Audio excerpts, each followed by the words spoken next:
It's about history. It's about preservation. It's about sense of place here on Eastern Long Island. With Esperanza Leon, I'm Irwin Levy, and this is our Hamptons.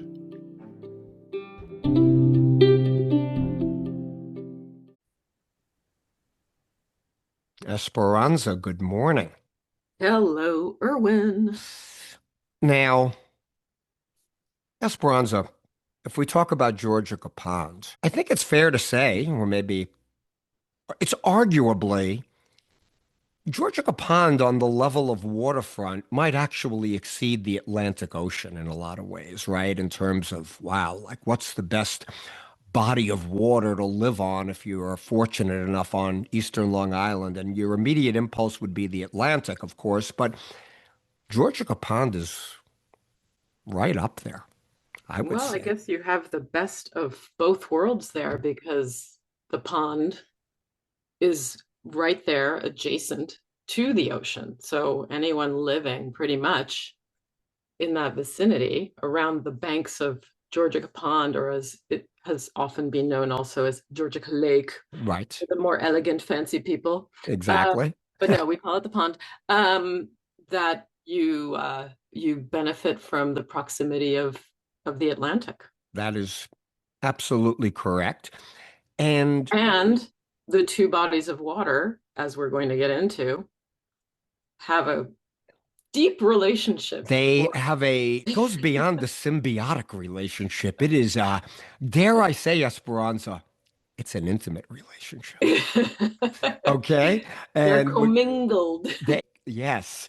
And yeah, we'll leave these metaphors for a little later on in this episode, but I think our audience will get the gist. And from the Friends of Georgica Pond website, terrific organization that really serves to protect and monitor this really very special place, to our audience, because Esperanza, sometimes we lose sight that we have an audience that really is not necessarily only Eastern Long Island. Our numbers tell us that we have listeners from other parts of the country and the world. So we are going to define, that was a very subtle, wow, these guys are all We're that. serious. We're We are. serious. We are. Yeah.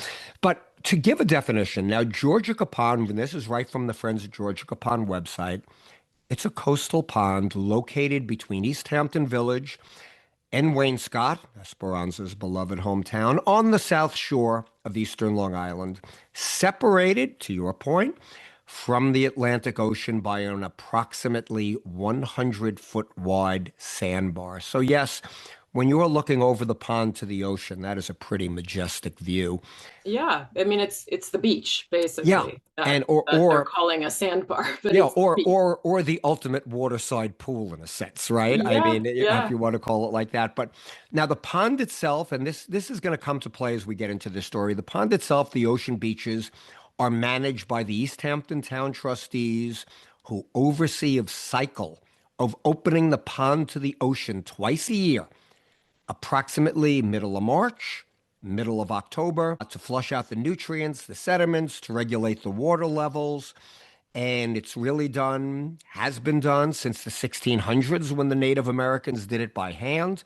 And today, heavy equipment does it. But this, again, this is something that's going back, Esperanza, 400 years, 300 Well, some odd and years. as I'm hearing you say this, it makes me think, okay, that's the written history because the colonial period began around the 1600s, right?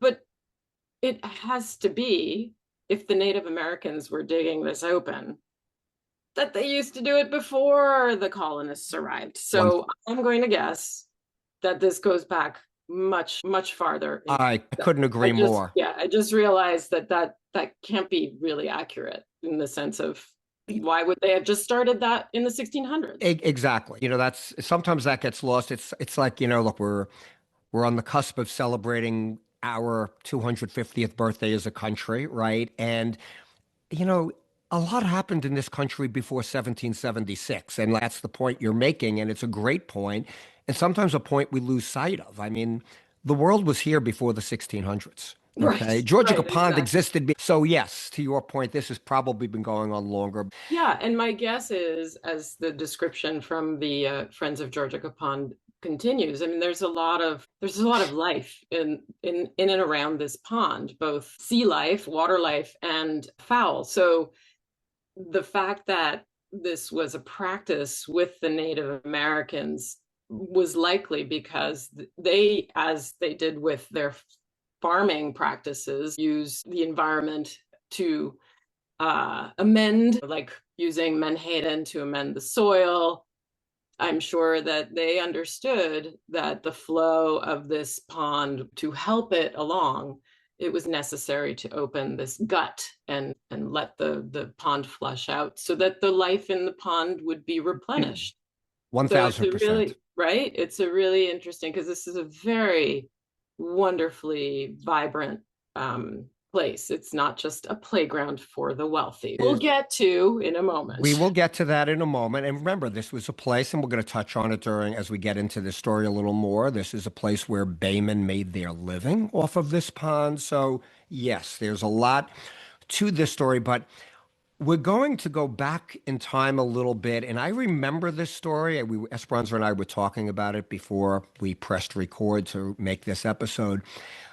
There was a time in 2003 when apparently this pond, that was another dramatic pause, a trademark of our Hamptons podcast, where this pond was drained and not by the town trustees. There was a mystery surrounding it. It happened in 2003, and we're going to use as our reference point a Vanity Fair article. Michael Schneerson, if you recall, Esperanza, wrote an unbelievable article on the White Family Farm in Sagaponack that we did a Yes. podcast on that I think of that story to this day, and it upsets me to this day. But there was a lot of mystery surrounding what happened in 2003, and we're going to go into this article a little bit. Apparently, in 2003, in the spring, the summer, there was a lot of rain, torrential rains. Obviously, we're both living here at the point. I mean, I can't specify specifically, Can't say I remember it. remember this, Yeah, but believe me, I don't remember what I had for to me, breakfast. every spring and early summer has a lot of rain. Yeah, I would say. And to give a description, and we'll post this pictures when this episode airs, the pond basically has five, and you could see this on a map of looking at it, like five coves. It looks like a hand. The coves jutting out into this pond. So anyway, Can If I can please just do. say, because when I saw that, the finger, yes, they are like fingers, but it's, if you really look at this from an aerial, it looks like a cat or a fox chasing a mouse. Oh, wow. So please do look at the Georgica Pond aerial views and see if you see what I see. Thank you for that. I'm really going to look at that closely and see if that. I have seen the overhead views of it. I'm going to see if I could make that same interpretation. You're rarely wrong on this kind of thing. Well, So I mentioned it to somebody once and they said, "Yeah, no, it's exactly what it is." all right, all right. You heard it here first. This could be a new description. Georgia Capon, the friends of Georgia Capon may be using that, Esperanza. Be careful. So, and it goes on in this article. And look, there's going to be a lot of celebrity mentions here. We're not. That's not really where we're going to delve in. We're going to touch on the names. Obviously, people living on this pond are going to be in a certain economic stratosphere. But it remarks about one of the residents who liked to sail and would sail this pond frequently. And now this pond has had issues when the water would rise and basements were known to flood, cesspools were known to back up when the water would rise to a certain level, which was, I guess, one of the reasons why they do let the pond twice a year. But the story goes on how this woman was sailing and then was able to sail. And yet the next morning, when she woke up, and here's a really dramatic statement by Michael Schneerson, Georgica Pond was nearly gone.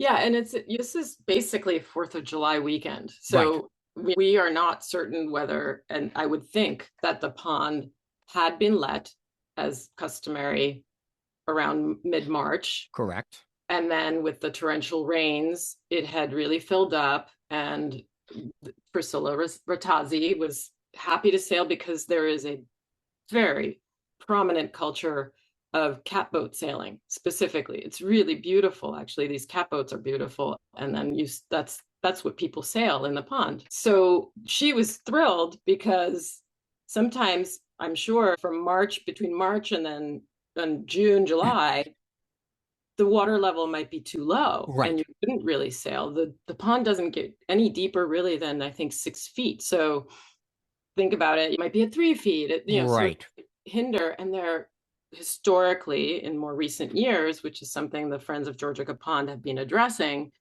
there have been phragmites that have then overtaken at the pond. And so you're sailing basically through muck and Ex and vegetation. Yeah. exactly correct. And that's where this story is going. So, to continue it, she woke up, saw that the pond was nearly gone, and but apparently, at some point in the night, that pond had broken through a 50-foot wide barrier to empty into the Atlantic Ocean. Now, again, remember, we touched on this earlier. This is something that used to be done by hand, but now is done by power equipment. This is not like our children on the beach digging sand in Right. there for Digging. getting to water. This is a project to do this. So Priscilla Ratazzi saw her catboat in the sand along with a few dozen others. And rising from this was just what you were bringing out: pond muck, cesspool overflow, Yeah. nastiness, right? And Yeah, because it's like becomes like a swamp. It's a wetland. Yeah. exactly correct. And the pond front dwellers with the flooded lawns and basements, which again, apparently, despite the priciness of the real estate, they dealt with this here. Michael Kennedy, probably maybe the most prominent house on Georgica Pond, Kilcare, right at the time, Right. Right. exclaimed how this is an ecological disaster. And some of the pond front dwellers that had these flooded lawns, the basements, they were, without delving into how it happened, were sort of relieved because their basements weren't getting flooded and whatnot.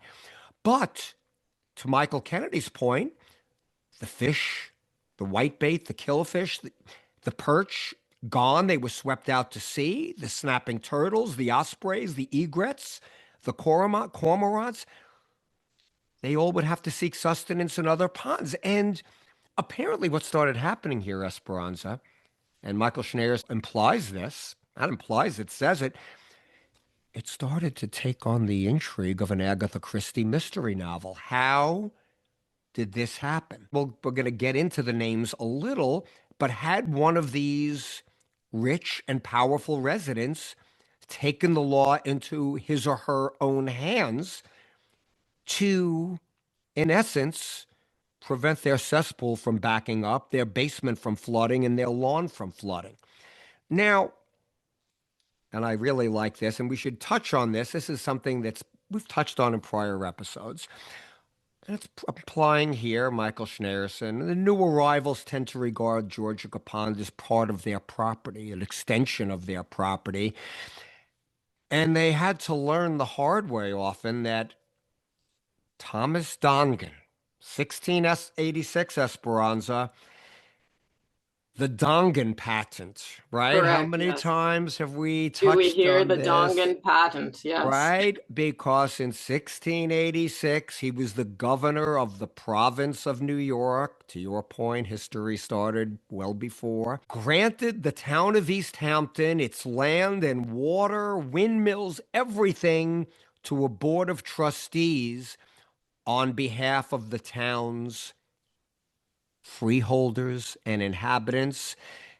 Fast forward the years that followed, the trustees sold off most everything except the beaches, inlying waters, including Georgica Pond. We touched on this. They own the land in Lazy Point.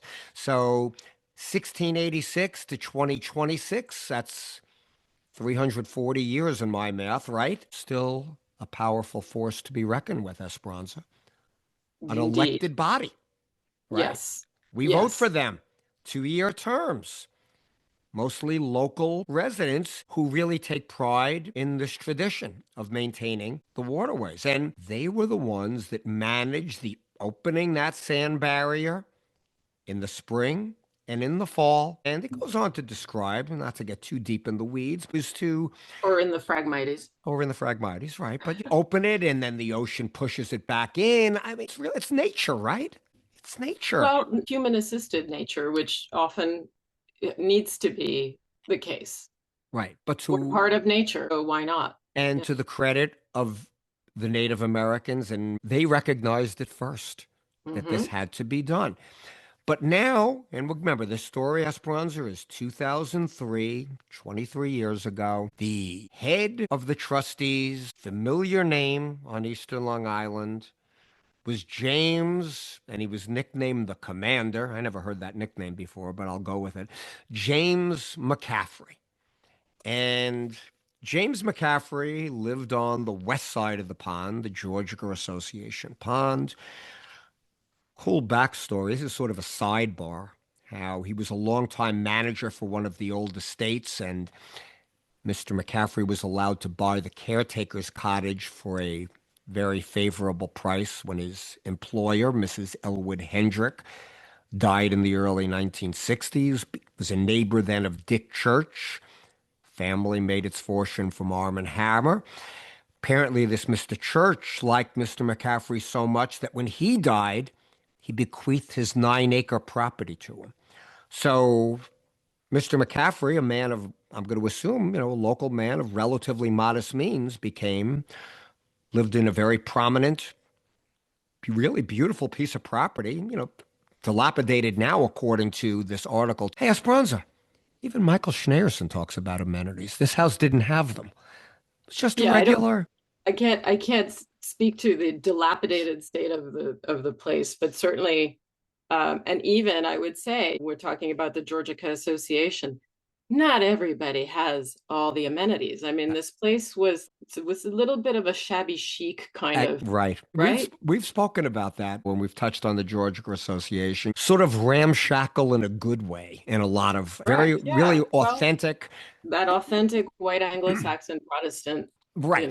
Right. way of life from Like, the the old country squire station wagons with the wood paneling. You get the imagery, right? I mean, that's the kind of vibe it has in there. And I always like that vibe. But, and it tells stories, one of the people who lived on the pond, a Stuyvesant Wainwright, a congressman at the time, Mr. James McCaffrey, saying this guy would always call when the pond rose, and I would tell him there's nothing he could do. And Wainwright, of course, retorted, he always makes excuses, but it was always his decision to let the pond. So you had this kind right, of because as it indicated, he was right, clerk of the town trustees. right, and I really like this little story, Esperanza. I highlighted it in this article by Michael Schneers, and how across the pond on the east lying Georgia Cove, there was a philanthropist in there, Arthur Ross, who another one liked to complain a lot when the water would get too high. And another name we really talk about with reverence, Stewart Vorpal, right? Ross one time, and this is Stewart Vorpal's quote here. One time, Ross wanted to impress upon me on how high the Georgica Pond had flooded his lawn. Stewart Vorpal at the time was a town trustee. He gave me a pair of galoshes with buckles. And I said, Mr. Ross, I believe you have things backward here. Your lawn is in our pond. I love that. Right. I love that. This is the true Bonnick Right. spirit. That really is just right. That is just perfect. The pond was here. You encroached on the pond, Mr. Correct. Ross. Correct. Yeah. I mean, come on.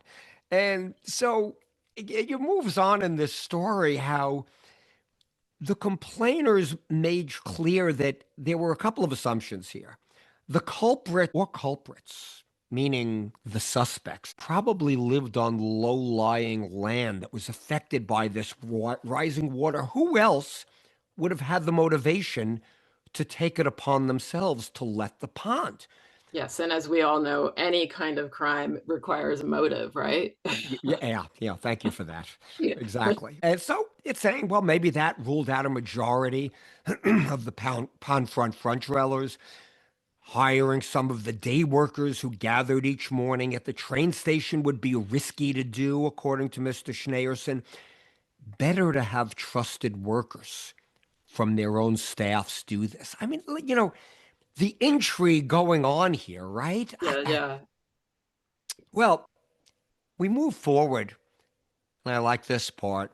Finally, day later, July 2nd, again, to your point, Esperanza, this is high season approaching July 4th, right? Lieutenant Mike Tracy, I think he ultimately became chief. At this point, he was the lieutenant of the East Hampton Village Police, responded to a call from Larry Penny, head of the town's natural resources department at the time.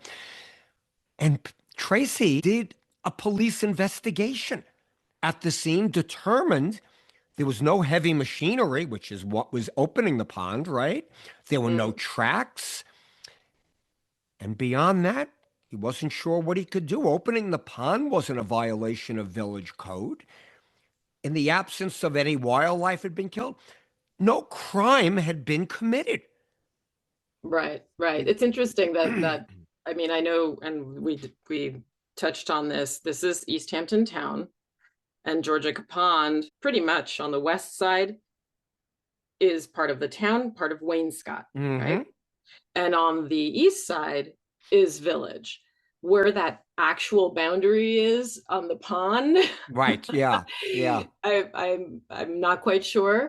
But it's interesting. I mean, obviously, then they turned the case over to the town That's police. right. But interesting that the call would have gone first to the village police. And who Reflecting on that, and Lieutenant Tracy handed it off to the town police, to your point.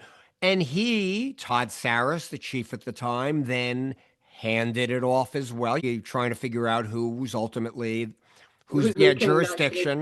run an investigation? Yeah. Yeah, I always remember Esperanza for a little sidebar when I was living in Great Neck, and three roads converged: a town road, a county road, and a village road. Three snowplows, right? Three snowplows, and you just would see this and shake your head. But anyway, that's we always used to just look at that and my goodness, what a waste. But anyway, so the DEC got involved. They sent their law enforcement agents to interview, and a DEC spokesman at the time said these interviews didn't provide any leads to locate this responsible party, if in fact there was a responsible party.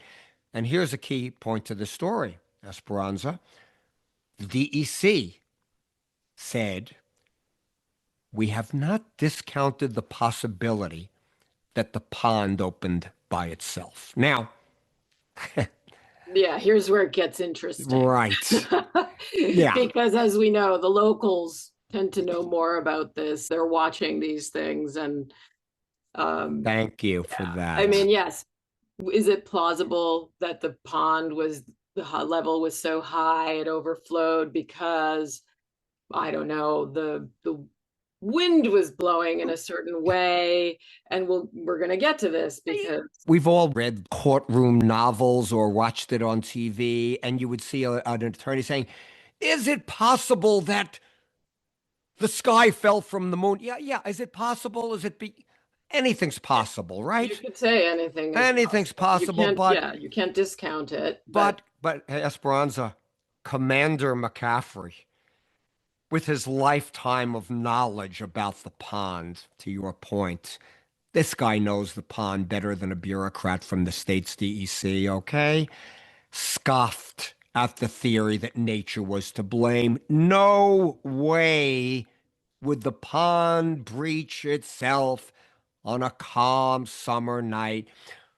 A woman and Mary Petrie, right? Petrie, Petrie, yes, we know yes, a Mary, dear friend. Yeah, lovely, lovely person. Her husband at the time, Donald Petrie, financier, kept scrupulous records for years of the pond's changing state and said the conditions were not quite right right. for a natural pond letting. And she goes on to say, and I'm just going to touch on this briefly, the way the pond goes, if the wind from the ocean pushed the water into the creeks and coves during a storm. By the way, I like the way Michael Schneerson describes Mary Petrie's voice as genteel as Audrey Hepburn's. And here it is. Our audience is suffering with Irwin from Queens telling the story. I mean, this is really, I Yeah, mean, it's I almost don't think tragic. either of us can really imitate Mary, but I yes, Mary speak. that She is a does. very apt description. She does speak that way. I really should have had Esperanza, who's far more genteel than I, say this part of the story, but I didn't. I apologize. So you get to go on. You get overtopping, and the water backs onto people's lawns. The wind dies down. The water turns round. You get the idea. But the night of July 1st and 2nd was fair. There was barely any wind. Yet the pond began draining abruptly and rapidly. And it can be seen in exquisite detail from this apparently, and again, we don't want to go too deep into this because it's really technical, but there was a water elevation gauge installed at the south end of Georgica Pond by the U.S. Geological Society. And it Just allowed that them, year, just that spring, I think. Yeah, right. yeah, And the coincidentally. gauge, to your point, was just installed. And for the night of July 1st to 2nd, this gauge showed this downward blip at about 9 o'clock. And the person who monitors it, a Chris Schubert, said perhaps there was an aborted or unsuccessful attempt to drain the pond. Between 2 and 3, the graph showed a dramatic drop from 6.8 to 6.5 feet. An environmental event. To your point, this pond really was 6, 7 feet. That's as high, deep as it ever would get, Esperanza, right? Mm-hmm. By the end of the day, it read 4.35 feet. That was a lot of water to lose in 24 hours. And Mr. Schubert theorized a work of nature. Almost no one besides the DEC thinks it's possible. On the west side, now again, the trail grew cold. The pond grew warmer. Went into August. I like the way Michael Schneerson terms this, the Georgicans. I've never heard that term before, but okay. We're going to call them the people that live around the pond. The Georgicans. All right. He's a writer, Esperanza, right? License. Exactly. Licensed. Okay. They started to ponder who else could have done this. On the west side of the pond, the Georgica Association side of the pond, the Which is the land is Wainscot the side. Wainscot side, exactly. Land is generally higher. Mr. McCaffrey said that's all of the coastal ponds, Mecox, Sag Pond, Wainscot Pond. The west side is thought to be the choicest land because it tends to be drier. Higher land, yeah, yeah. Drier land, higher land. And again, this is the Georgica Association side.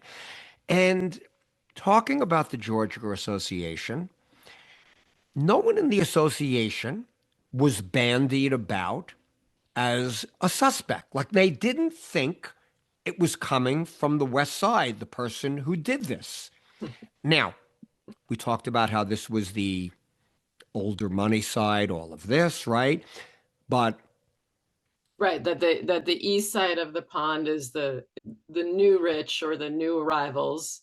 I mean, and the that's West Side is implied, a the new little different. rich. Except they did touch on one person, a David Campbell, who, and we both know this house, Esperanza, Burnt Point, Right. well-known house, and a new house built in 1999. It was a 25-acre property. It's been bought and sold a couple of times.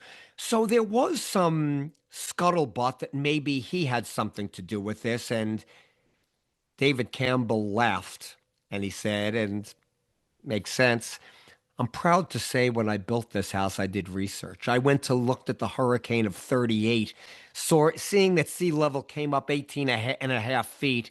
I built my first floor a foot higher, 19 and a half feet. Plus, he had elaborate drainage and pumping systems. He was not a suspect. Right. Well, he better for his 18,000 square foot mansion. And Esperanza, we really should touch on this too. Look how excited I'm getting about this story. I mean, Esperanza's looking at me. She is looking at me like I'm a little crazy because I'm getting animated here. But this isn't the first time because there was an incident in 1998. We do this, we start at the back end and go backwards. But Steven Spielberg, another resident, hosted then President Bill Clinton. And a few nights prior, the pond mysteriously drained again. Rumor having that the U.S. Navy SEALs breached it as a security measure to thwart scuba diving terrorists. The Secret Service denied those allegations. But that's a little sidebar, okay? Truth is stranger than fiction, You you cannot make know? this stuff up. Esperanza, let's go into our other mantra. These stories don't seem to happen in Scarsdale or Syosset or whatever, and I'm not saying a bad word about those communities, but they don't seem to happen there. Actually, there was a murder with the Scarsdale diet doctor, so maybe Scarsdale, right? So But maybe but maybe they've had scandal too. Uh, yeah. but anyway, and it goes back and forth. An art gallery owner, founder of Pace Wildenstein, well-known gallery, he bridled at the idea that East Siders built too low and close to the water. If a town issues a permit to build, then the town's responsible. Oh, You this know, is Arnie Glimcher.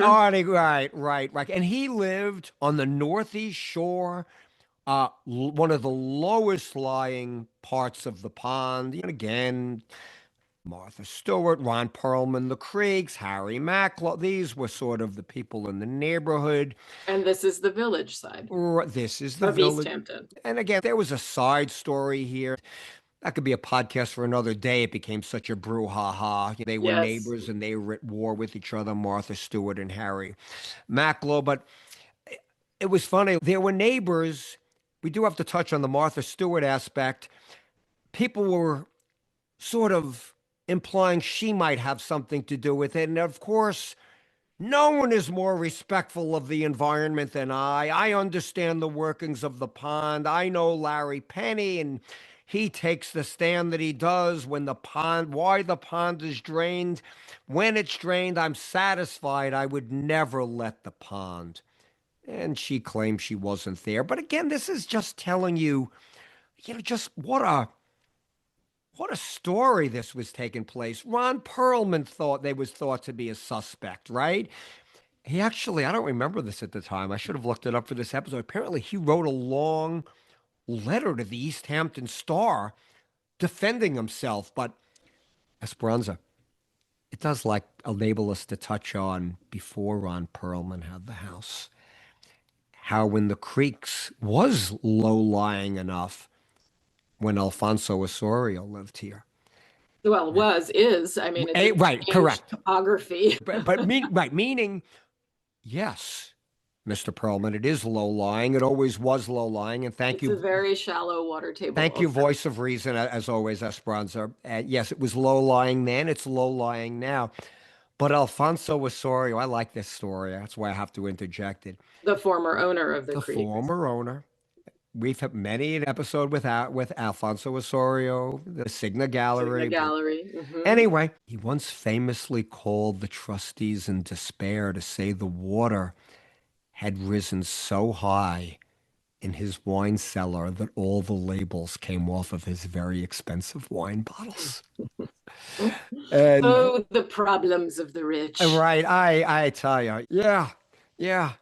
I had a similar problem. My electricity went off. I had to throw out a dinner from Trader Joe's. Anyway, so see, Alfonso Osorio and I are sort of similar, Esperanza. Um, anyway, uh, and Mr. McCaffrey, Commander McCaffrey, goes on to say how when after the property changed hands, Perlman or his people used to call every time the pond came up, wanting to know when it was going to be let.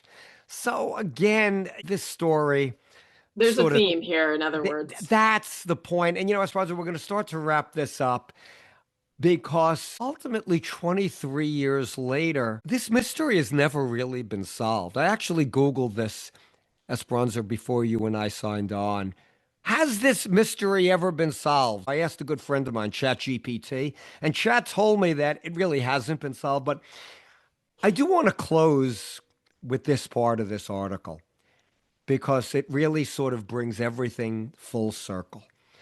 And nearly 2 months after it was let, remember, it was let in July, apparently.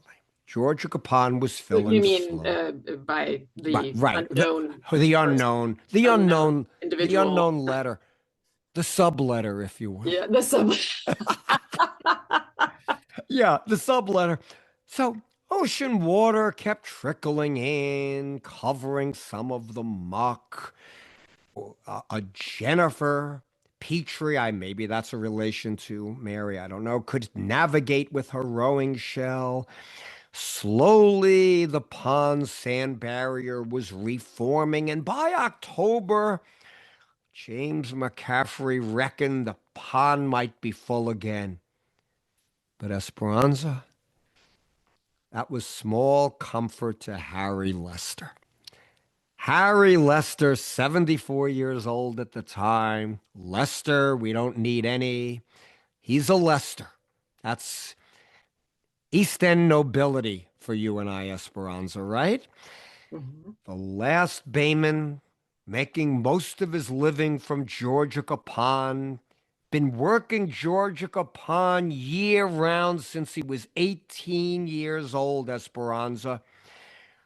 I guess I loved it down there, Lester says. I put fish in a basket. It wasn't only the money, it was the peace and the quiet. The blue claw crabs, sometimes perch, whitebait, stripers. The last few years, the crabs have been scarce, but Lester always caught enough about something. Until this year, because whoever drained the pond robbed him and some of the other part-time baymen of summer income and some of the autumn earnings too. And Schneerson goes on to say how Lister might feel bitter about the loss of income, but the whole idea of some millionaire getting desperate enough to drain the pond in the middle of the night ultimately, Esperanza, made Lester laugh. And this is such a perfect place to close this episode, Esperanza. But to quote Harry, they build a house on swampy land and then complain the water is going in the basement. What the hell nonsense is that? It's nothing but a swamp anyway, he laughs and cracks up. And how he closed this, you want to live on the water, you pay the consequences. People are funny, Harry Lester says. What's the matter with them? Esperanza, is that just That's perfect? that's salt of the earth right there. That Yeah. is that is Bonic logic Yeah, at its exactly. best, right? At I its mean, best. And yeah, that is that's just right. that's being rational, yes. Right. And coming from a person whose livelihood was affected by this versus the person whose lawn is being consumed. Had more common sense in his pinky than those residents, the bureaucrats, and everyone else Hmm. combined. Yeah, Okay? yeah, yeah. Esperanza, that was really Great fun and story. great Thanks for story. this. And again, 23 years later, it remains a A mystery. mystery, unsolved mysteries. They should put this on Discovery. Esperanza, as always, a pleasure. Until next time, Irwin. Until next time.